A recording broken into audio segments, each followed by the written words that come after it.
Hello and welcome to the conference call. I am one of your co-hosts, Chris Edwards. I'm here with my other co-host, TJ. And as you can see, we don't have Rex again. We've Mm, buried we've buried him. We've buried him. We got tired of child. him. Right. He was getting on our nerves. No, the man is still on vacation, living up the life. Wish Still on we were him. his whirlwind tour. Hmm. Yeah. Yeah, but so you stuck with us for another week. All right.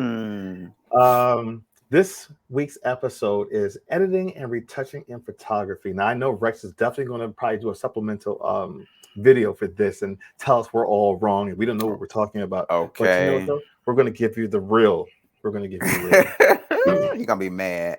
Yeah, he'll be all right. He'll be all right. He'll Yeah. get over it. So for me, like in photography, editing and retouching is so common, and I think that is what makes the difference. And I know I'm probably going to get a little pushback on this, but it makes the difference between a regular photographer and a professional photographer in a way.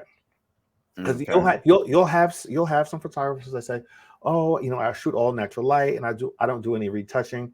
But I think that that's not necessarily true. Because I think even if you're someone who doesn't do a lot of editing on a photograph, with today, it doesn't matter. You will adjust the light in post, or if you had like some dust particles on your lens, you'll actually remove that. That's still editing. Hmm. So I think that is the difference between an amateur photographer who is just taking a picture and just giving it as it is versus a professional photographer who is actually putting in that extra work, and it doesn't matter if it's client based or if it's just like landscape or cityscape, whatever, you're going to do something extra in the editing room to make your photo stand out that much more. I agree when it comes to certain things, and so the reason that I came up with this topic is because so obviously I'm kind of getting into photography or whatever, right? As I have a camera, um, Which is eh, what you're on right now. which is what I'm on right now, which is why I look so good. But with that being said, this is obviously without any like editing. This is just straight from like the camera itself. Out of Um, camera. so I have this. I don't know if I would call it an aversion, but I have this I guess for lack of a better word, aversion of like retouching like people. Um and by that I mean like, photoshopping, making someone maybe look smaller or larger, or making things look smaller or larger, or removing like, blemishes, or like um let's say like I don't know, a bra strap or something is showing, and you go in and you Photoshop to, you take that out. I'm like, well, why can't that person just be that? You know what I mean? Like, why is it so important in the, I guess, the photography world to make it perfect? Now, with that being said, I'm all for like adjusting lighting and color and all of that to make the picture or whatever more artistic. But like when it comes to, I guess, like editing the subject with the human person, the human subject, as something that they are not, I'm like, well, why is that? And I think that kind of sends a certain message. And coincidentally, and I know like in whatever episode it was we were doing, I was giving Jamila Jamil some shit about being on Legendary. Right. But coincidentally, I saw a video of her talking to some type of interview or whatever, where she was talking about how she's very much against like photoshopping, and how she insists on, when photos are taken of her, like professional photos are taken of her, or like promo shoots, whatever, she insists on not being photoshopped. Here, um let me interject real quick. mhm, It's one thing to say, like, you can say that, and she can say that, but also you have to take into account though she has a ton of makeup on that's covering up those blemishes. So if you're trying to be realistic and say, hey, I want to be shot authentically who I am, don't wear the makeup. And see, I think that's the thing. It's like, that's sure you can say that, but I think also at a certain point, at what point do you stop layering on masks? At what point do you stop? So yes, you have makeup for the photo shoot or whatever, and then the photographer is going to edit you, and now we have AI that can make you look completely different. And so it's like, at what point are you going to just kind of be happy with the way that you are in the photo in the photo or whatever? um it, yeah, that's, I guess, just kind of my take on it. It's I like, understand where you're coming from, and that I think that's an argument as old as time now, especially with modern photography. Part of the issue is, the same can be said about people who do body modifications. People say, "Oh, I just want to look my best," so they go in, they get Botox, they, get their eyelids pulled back, they get, a chin lift, they get mhm, all this work done. Everybody's walking around now with BBLs and breast implants. Guys got calf implants. If that's the mhm, case, then people don't want people want to be their quote unquote best ultimate selves. Now, here's the thing. As a photographer, you're coming to me for my expertise as far as being able to look at a subject, capture them in the best light, get their best angles, and then also produce an image that you don't get every day. mhm, If you just wanted a photograph to capture yourself in the moment, you had the most powerful tool you can ever have, a cell phone with a camera in your pocket. Take a selfie or put it on a stand and take that photo and leave it at that.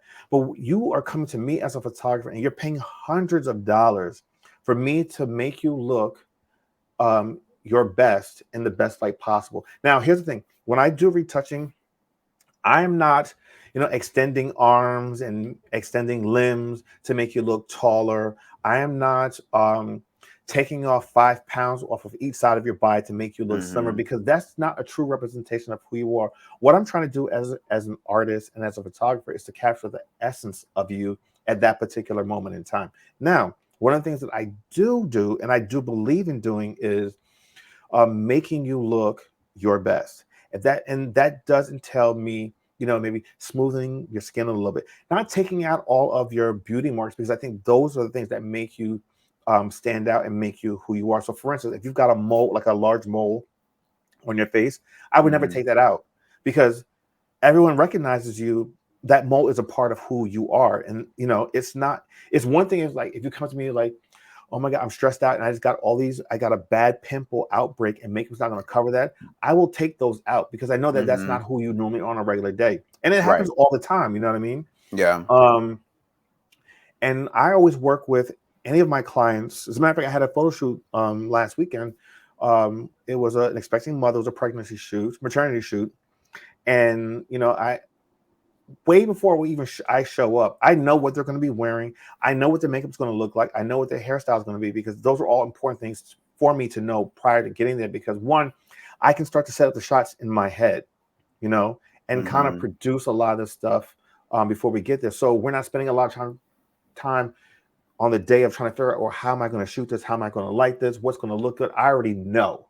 mhm, Of course, there's room to do other things and to try different things, but if you have the essence of it down, you spend less time. And then also knowing what the makeup is going to look like and how I'm supposed to light it, um, I'll end up spending less time editing the photo in post, because a lot of the work has been done ahead of time. And that's mhm, another thing that people don't realize. When people will come to you and be like, "Oh, I want beautiful photographs," but then they show up on the day of, even though you've already talked to them about this, you need to have your hair and makeup done. They show up, they got a bad wig and makeup they look like they got done at the CVS counter. I'm like, Not what is this. going on? Listen, I've had it happen before, and Mhm, then they want you to work a miracle. I'm like, oh, you can just Photoshop that. No, this Photoshop yeah. is not meant. it's not really intended to do that. Yes, it can do it, but as a photographer, you want to be able to have your client come to you in the best fashion possible. So you're not doing all that stuff in post because it just doesn't make any sense. Yeah. So I get what you're saying. I've had this conversation with other photographers. Some of them, they don't like doing retouching, or it's part of it is they don't know how to do it. They don't know how to use the software. Well, that's Because very me. Photoshop is it can be very complicated, but you can use it for what you need it for, just accessing those particular tools. But yeah. Sorry, I'm glad you said that because I am one of those people who does not know how to use the shit. But I also think, and I'm sure that's part of my again aversion to it. But I'm saying all of this fully with like at least on 2 or 3 of my social media pages, a professionally taken photo by you and or Rex. And it was photoshopped. Right, exactly. So it's not like I want to kind of point out the bit of hypocrisy that I'm saying, but but like so yeah, last summer I took a graphic design course and it required us to use Photoshop and InDesign and stuff, and that was very traumatic for me. I'm just gonna say it. It was extremely traumatic for me. I remember. I I remember. cried during this class because it truly made me feel like I was inadequate and stupid. But you learned a lot from it, though. I did, but I don't think I learned what the professor intended. Okay. i.e. an aversion to the software. But so again, going back to what I was saying before, like using like Photoshop and these tools to make a something that's like super maybe creative or even like abstract, not like a glamour photo shoot. So maybe like an artistic photo shoot. I'm more so going towards that angle. So that's why like when I think like what type of photographer I may be, I don't think I'm the kind of person if I'm going to take a picture of someone, I would love for them to be candid. I love a candid shot. In fact, when Eric and I, well, yeah, we published an episode already. I was like, has that episode come out?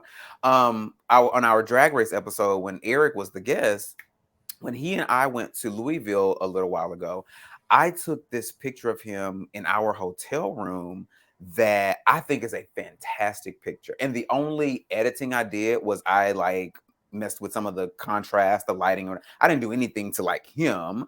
And that's the type of editing I prefer to do. It's just like messing with the lighting, maybe making it a monotone or black and white type of thing.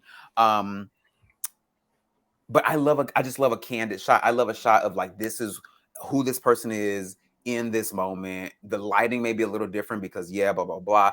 But like I just feel like for me, it's like, why am I having to go in and change certain things? But like you said, like a blemish here and there, sure.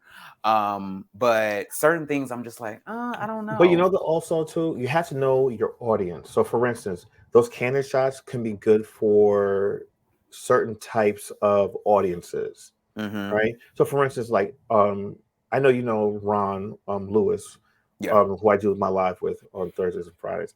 He is a street photographer. Street photography, you're not really going to edit. You really want that. You want that grit. Yes. If anything, you're probably going to darken the images a little bit, depending on the vibe you're trying to get from where you are, the location. But for instance, that's one scenario. Another scenario is you're doing magazine shoots for a fashion house. That needs to be impeccable because it has to match the clothing that goes with it. So I think photography deals with audiences. You have to know the audience that you're speaking to. You wouldn't see a protest type of street photography in like Elle magazine or Vogue. Right. That's not the audience. You know what I mean? Yes. And so I agree with like, so yeah, a magazine or stylistic photo shoot, I agree. Like, let's edit the clothing, but maybe let's not necessarily edit the person. And the Well, reason I say that is like publications like Vogue and all this stuff, they can set the tone, for how people look. In movies and all this stuff too, and obviously movies mhm. and stuff are edited and all of this stuff too. So if you're taking all of this media in and you're seeing a perfected image of these people, and when you look in the mirror, and this is kind of what Jamil was saying, when you look in the mirror and you don't look anything like that, or you're looking at all your imperfections, there's no way for you to feel good about yourself because you're trying to compare yourself to this perfected kind of image. So I agree, like in a magazine, yeah, let's edit the clothes so that maybe the dress is flowing a certain way that it may not have done in the photo shoot or whatever, because it's about the clothes and not necessarily the model. But I don't know. I feel like I would, just me personally, I would do less editing on the body of the person itself or the face of the person itself, and more editing the lighting, the clothing, or whatever. Yeah, Um, I get that. I do, and I think that you as a photographer and your artistic expression, you're entitled to do what it is that you feel is appropriate for you. yeah. Um, I've kind of been through it all, where I started out not really editing a lot, and then editing a lot more, because it's like I said, especially too, sometimes when clients come to you, they're looking for that. They're spending a lot, because listen, let me tell you something. Photography is not cheap, right? Mm-hmm. When people come to you and say, "Oh, I want to do a photo shoot. I want to be more editorial, and it's for my birthday, and I really want to look my best." Like, this is Yeah. not like, he's not getting up every day, going to work at the bank, and in your button up shirt and your skirt, Mm-hmm. or your little high heels. You want to. This is a fantasy, Yeah. and you want to portray that fantasy at this moment in time, say, to mark a milestone of you transitioning from this age to this age, and just kind of live it out. I remember doing a photo shoot last fall for a friend of mine. Her birthday was at the end of the year, and she wanted to do something, a little bit differently. She had the whole African headrest, head wrap, and she wanted to have her makeup done in the Jamaican flag colors, and Mm-hmm. she wanted it to be more of a uh, you know Uh, Jamaican type of vibe, yeah. Yeah. dance hall queen type of thing. It's not Yeah. something she's going to go out in the street with every day, but this is something that said, hey, at this age, I wanted to look like this and feel like this, and that's exactly what I gave her. Now, Mm-hmm. her images were highly edited, and Mm-hmm. because that's the style that she wanted, you know, and it was something that she could hang up and say, "Wow, I looked this beautiful." Not to say she doesn't look beautiful; she looks beautiful every day, but you want to be elevated, you Yeah. know, and it's something you can hang on your wall and be like, "Oh my God, I remember where I was, how old I was, what I was doing, and why I did that shoot."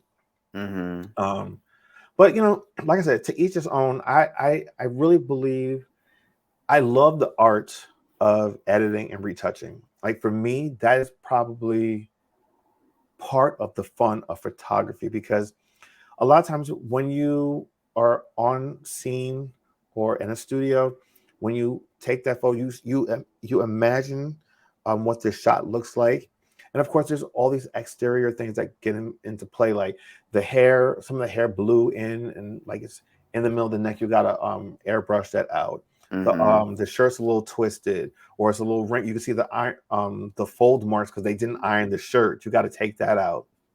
Yeah. Their makeup is a little bit uneven, so you got to airbrush it so it looks a little bit even. One eye is cockeyed, so you got to take an eye from the other photo, because this is the best photo, but her eye was just a little messed up. So you Oh move my. one eye from one photo to the next. Listen, it's amazing what people want you to do, and then sometimes I've even had Yeah. clients come back and say, "Oh, I don't like my arm in this photo. Can you cut my arm off from that photo and put it in?" Like, no, it doesn't really Oh work my that way, because God. it's not like the lens was just sitting. If the lens was situated where it's just on a tripod and you didn't move, and yes, that's one thing. But when I'm constantly moving and getting different angles, if I put that arm on this body, it's not going to look right. It's going to look Right. photoshopped. Right. So it's a, and I think that editing and retouching is a love hate thing for people. And I think here's the thing, and I'm going to say this to you also as well. Um, a lot of times when people say, "Oh, I don't believe in retouching or I hate editing," a lot of times it's because they're not familiar with the software. And the Mm-hmm. moment they start to get familiar, it's like they start to experiment, and then they realize that this is not necessarily how I saw that photo being finished. I want to just be able to kind of go and just touch it a little bit here and there, and they've learned some of the tips and tricks to make that happen. Then they become okay with it.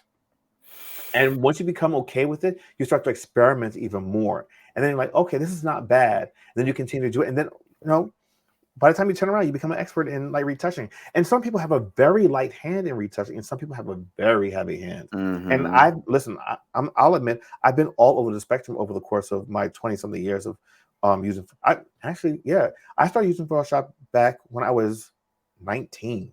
Mm-hmm. 1995 was the first time I picked up Photoshop. So almost 30 years now I've been using that software. Yeah. And it's evolved and it's you're able to do so much with it. So the one thing I say to you is don't close yourself off to it. I think you can use it in a manner in which is acceptable to you. Right.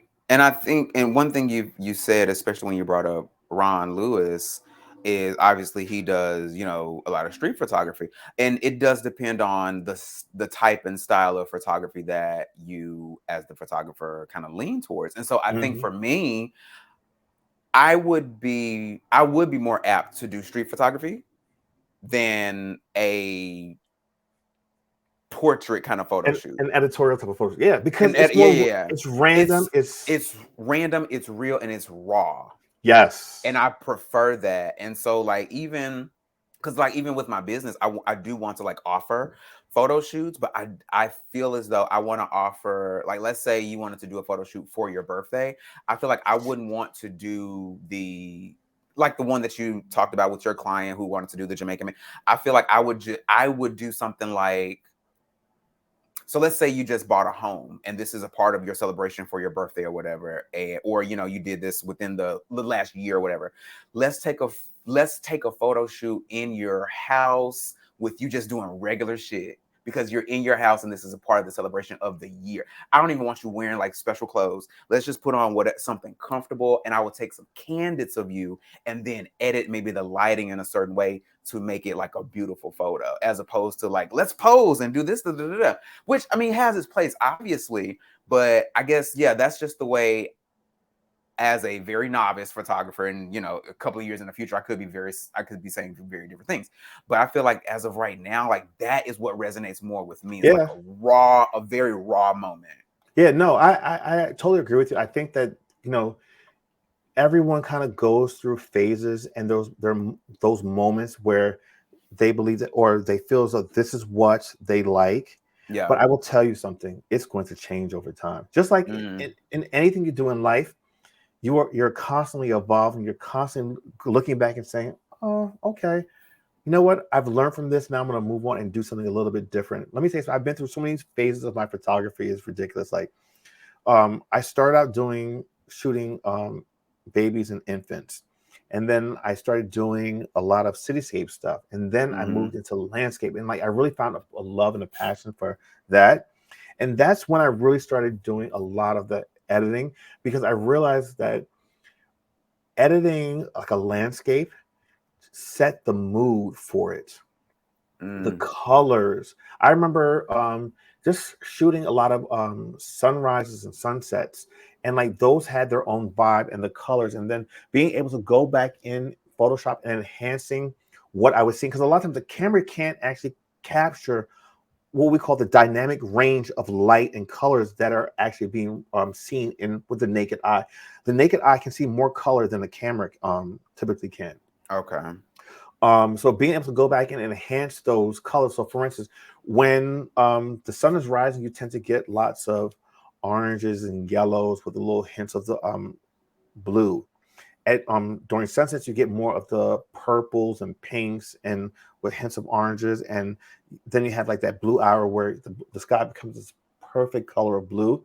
Mm, But when you take the photograph, depending on the cameras you have, your camera has a certain what we call a dynamic range.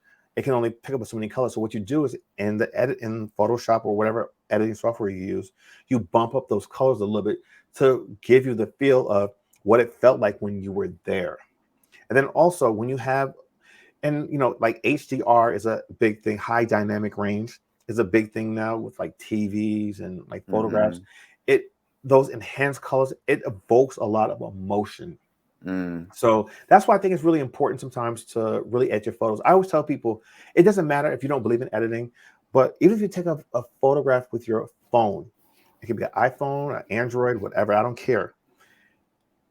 Take that photo, but then just go in. Most of them have like a auto enhance that mm-hmm. will boost. It doesn't boost everything to 100, but it does it intelligently that it reads as a pleasant image.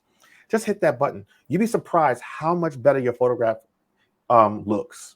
And it's Yeah. not because you took a bad photograph. It's just that a lot of cameras also will they take photographs in like what we call like a flat profile. Mm-hmm. So for instance, and you'll learn this as you do this, we've told you when you shoot anything, shoot it in the raw format.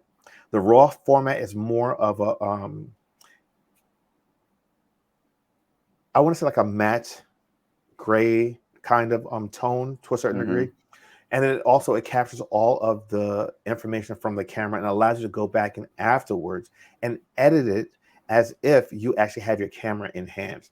And that's the power of using that format. If you shoot in JPEG, what it does is it takes the picture and it compresses it and makes it a small file, and it doesn't keep any of the camera information. So for instance, Okay. when you're shooting raw, if you have your exposure set to one thing, when you go back into post, you can go into the exposure and change it as though you actually had your camera in your hands. So basically, when you shoot in RAW, it's allowing you to take all the camera information when you were there, take it to Okay. the editing room and adjust it like you were just adjusting it with your camera in real time. Okay. Yeah, you're taking me back to the summer class, so I'm getting a little triggered. um, Once you understand the concepts, it becomes easier. It's hard to think of it in those terms because I think we all think of things in like a binary type of way, but this just makes your life so much easier. But that's for another subject. I was gonna say yes. Yeah, let's I not go there. will. Let's not. But I guess the final thing I will say, which will probably completely undo everything I have said, is that I do fucks with a filter. I will throw a filter on a picture quickly. But even with that being said, like these days, I try to do it less. And one thing that I've been failing to do is like, so when I do post a picture, I want to start putting like a almost like a disclaimer, like filtered photo, just so Why? you know, because you should know this is not naturally what I look like.